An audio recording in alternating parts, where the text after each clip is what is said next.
성역 없이 정치를 꿰뚫어보는 시간 월요일 모두 까기로 함께하겠습니다. 조원진 우리공화당 대표 나오셨습니다. 안녕하십니까? 반갑습니다. 자, 우리 대표님 먼저 이 질문부터 드리겠습니다. 오세훈 서울시장이 취임을 하면서 낭비 없이 시정 운영에 솔선하겠다, 공간 안 쓴다 이렇게 얘기를 했는데 다시 들어간다고 해요. 또 리모델링도 지금 했던 것 같고 뭐 서울 시민들한테 예, 거짓말한 거이 되잖아요. 네. 오세훈 시장이 서울 시민들한테 공간 안 쓰겠다 했으면 그걸 지켜야죠.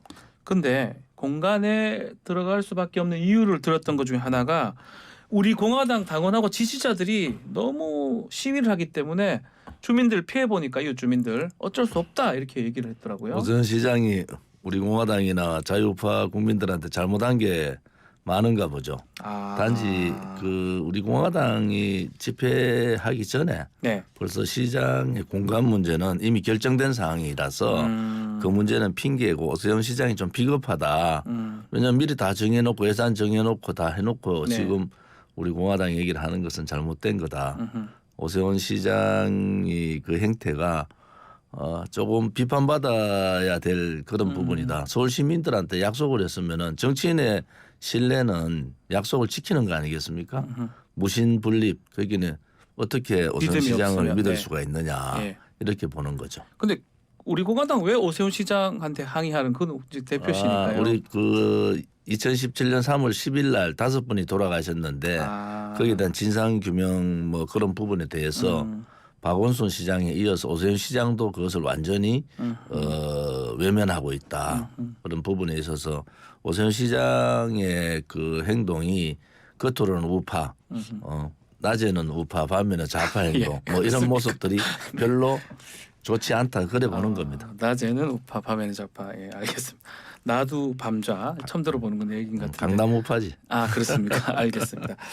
자, 이 관사 논란의 또 다른 주인공도 있어요. 이 감사원장도 문제가 되고 있는데 관사 수리비로 1억 4천만 원 쓴 사실이 알려지면서 이 시끄럽는데 가로등 교체하는 데만 2,300만 원 들었다고 하더라고요. 그런데 이제 모든 그 공직에 있는 분들이 네. 이제 옮기면은 자꾸 뭐를 수리하고 네. 자기 것으로 자꾸 이렇게 만들려 하는데 관사는 잠시 있는 거 아닙니까?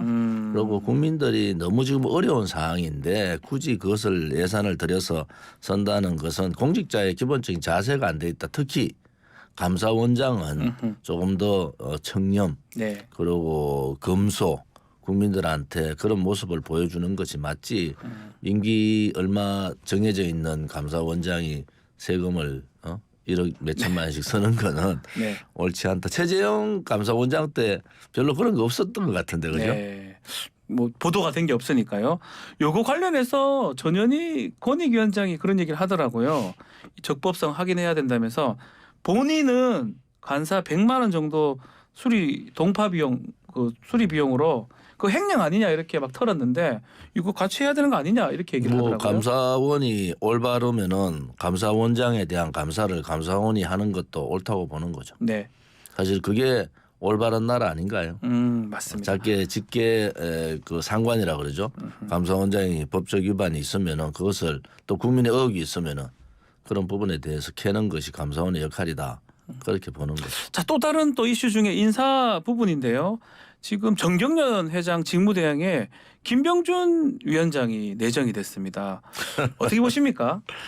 윤석열 대통령이 예, 경제는 경제인들한테 돌려주겠다. 그렇게 그리고 하셨는데요. 과도한 예. 국가 개입 문제라든지 그 정부의 개입을 하지 않겠다 이렇게 말씀하신 것 같은데 네. 뭐 윤석열 대통령의 그 사실 멘토 중에 한 분 아닙니까? 그렇죠. 김병준 네. 위원장이 그분이 정경련 회장을 간다. 예를 들어서 본인한테 그렇게 요청이 와도 김병준 위원장이 하면 안 되는 거죠. 그것은 뭐 윤석열 정부의 입김이 정경련한테 직접적으로 가는 거 아니겠어요? 정경련이 바꿔야 될 부분 많습니다. 권력의 눈치 보고 그렇죠.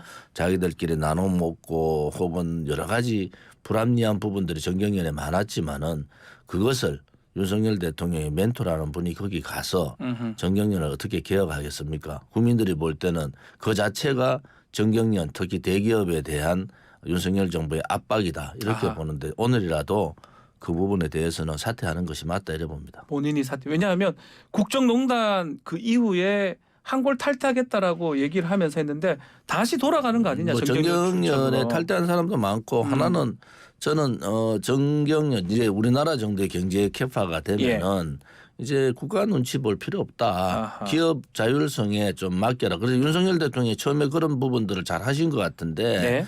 이러한 모습들은 퇴행적으로 가는 거다. 도로 그런 퇴행의 그런 부분으로 가는 것은 윤석열 대통령실로 봐도 윤석열 대통령으로 봐도 좋은 점이 아니다. 그다음 김병준 제가 위원장 그분 뭐 인성도 좋고 좋은데 그 본인이 가는 자체가 반개혁이에요. 네. 그래서 개혁 과제를 실천하러 간다는 말 자체가 잘못된 거다. 오늘이라도 사퇴하는 것이 맞다 이래 봅니다. 자, 국회 상황도 이야기 나눠보겠습니다. 자, 먼저 가장 좀 뜨거운 주제가 이재명 대표에 대한 구속영장 청구 표결 문제인데 어떻게 전망하고 계십니까? 지금 뭐 28표 네. 싸움이다. 왜냐하면 이제 299명의 국회의원 그렇죠. 총원 중에서 150표를 얻어야 되잖아요. 네. 지금 내부적으로 굉장히 머리 싸움이 벌어질 겁니다. 물론 가결은 안 되겠지만은 네. 부결로 가긴 가는데 얼마나 반대표가 나오느냐. 뭐 이른바 이탈표라고 보이겠죠. 뭐 이탈표가 계산이 딱 되니까. 예를 친명계 네. 혹은 범친명계를 빼고 나면 한 30, 40표 정도 되는데요. 네. 소위 이제 친문 혹은 친이낙연 비명이라고 할 수 비명 있는. 전체 비명으로 볼 수 있는데 그 중에서 이탈표가 얼마 되느냐. 그런데 입장을 발표한 사람 네. 이번 소위 그 방탄에 대한 부분을 반대적인 입장을 발표한 사람 한 20명 되거든요. 20명 정도 되니까. 그러니까 이게 8표라는 게 왔다 갔다 한다고요. 네. 그래서 그 이재명 대표로 봐서도 혹은 친명계로 봐서도 표 단속을 할 수밖에 없다. 그런데 이제 이게 한 번으로 끝나는 게 아니고 이제 계속 나올 거 아닙니까? 네. 그럴 때마다 이제 체포동의안에 대해서 부결할 거냐. 이 민주당의 고민이 그거예요. 자, 이런 식으로 다음 총선까지 갔을 때 수도권은 전멸인데 이렇게 갈 거냐.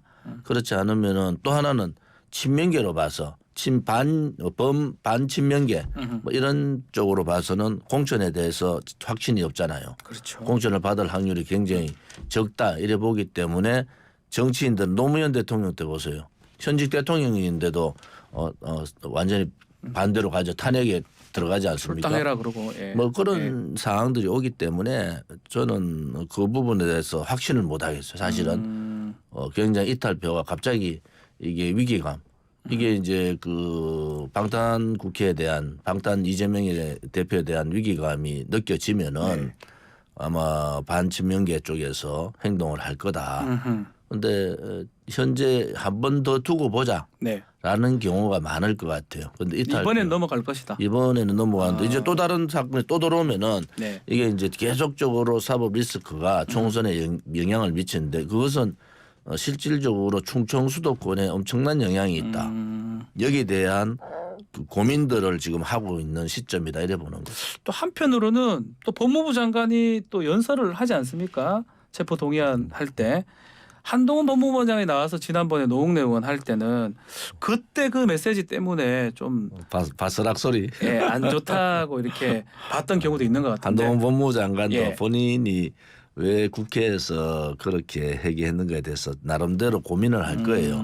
이번에도 물론 뭐 구속 그 체포 동의안 가결을 위해서 여러 가지 설명을 하겠지만은 그것은 국회의원들한테 특히 민주당 국회의원들이 굉장히 고민스럽게 들어야 될 부분들이 있을 네. 겁니다. 그런 부분에 대해서는 우리가 좀 지켜볼 필요가 있다. 그런데 아무튼 이재명 대표도 표단속을 할 수밖에 없는 그러한 조금은 긴박한 상황이다 이렇게 보는 거죠. 혹시 바스락 2탄 나올 수 있을까요? 지난번에 바스락 끓였으니까 돈 봉투가 왔다 갔다 했을 것이다 얘기했었는데요. 한정훈 장관 예. 성격으로 할 것 같은데요. 바스락 2탄 같은 게 나올 것이다. 오히려 그게 자극이 돼서 또 민주당 의원이나 뭐 또 그 반대의 경우도 있어요. 나올 수 왜냐하면 있게. 그때는 노웅래 네. 국회의원에 대한 얘기지만 이거는 당 대표에 대한 얘기잖아요. 네. 그래서 그런 부분들은 반명계가 이제 공천하고 연결돼 있고 네. 자기들의 국회의원 이제 그 다음 당선되는 부분하고 연결돼 있기 때문에 엄청나게 고민할 겁니다. 고민할 것이다. 근본적으로 불체포 특권에 대해서 어떻게 보십니까? 저는 국회의원이 내려야 될 특권 중에서 약 한 100가지의 특권 중에서 네. 뭐 거의 대부분 다 내려놔도 제가 12년 국회의원 해보니까 예. 저도 뭐 특권이 뭔지도 모르겠는데 네. 국민들이 특권이라 하면은 국회의원도 내려놔야죠. 그런데 그거 다 내려놔도 괜찮습니다.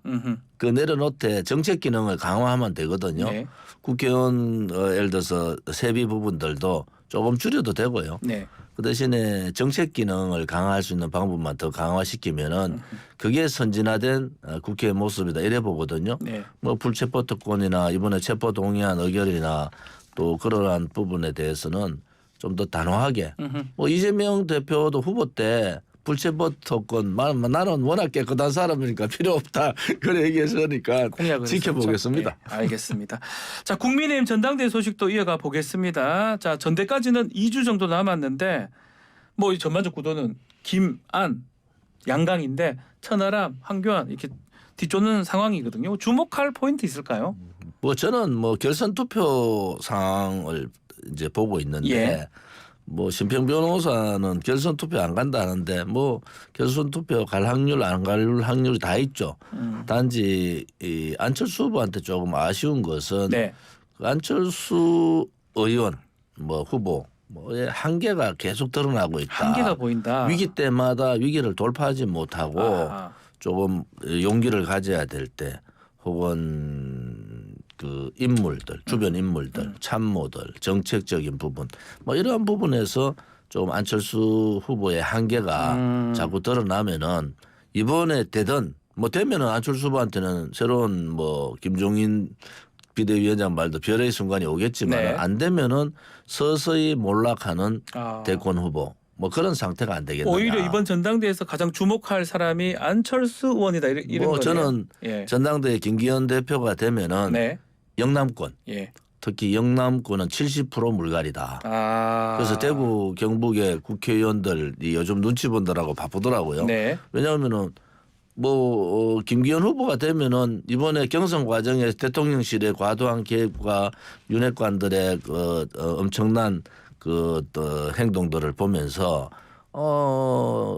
이제 공천 물갈이, 소위 네. 공천 학살이 올 텐데 핵심 지역은 영남, 특히 대구 경북, TK 지역이요. 그다음에 수도권 중에서 강남권. 뭐 좋은 국민의힘이 좋은 강남권 쪽. 예. 뭐 여기에는 제가 볼 때는 뭐 한 70% 네.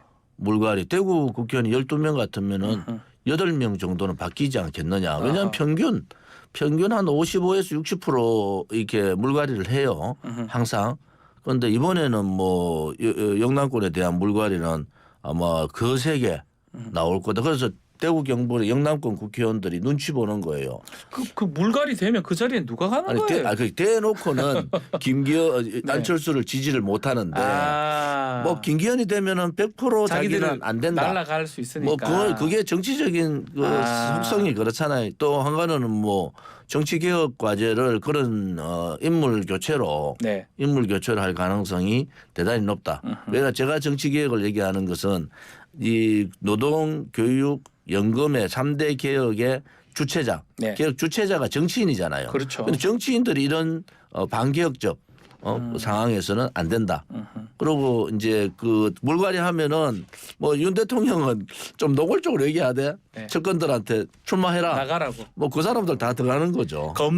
이른바 검사들, 측근들이 그 자리에 좀 되기 좋은 검사들도 들어가지만 아무튼 윤 대통령이 그 용산 대통령실에 있는 여러 사람들한테 출마할 기회가 되면 출마하라 하는 것은 네.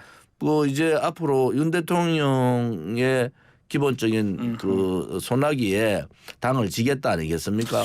그러면 진짜 국민의힘은 어쩌면 전당대회 이후가 더 문제가 될 수가 있겠네요. 저는 전당대회 끝나고 예. 벌어지는 일들이 그 의원들이 예측이 TK 의원들이 되는데. 가만히 있겠습니까? TK 의원들은 용기가 없어요. 용기가 없습니까? 그러니까 지금 뭐 정부에 속해 있는 사람, 추경호 네.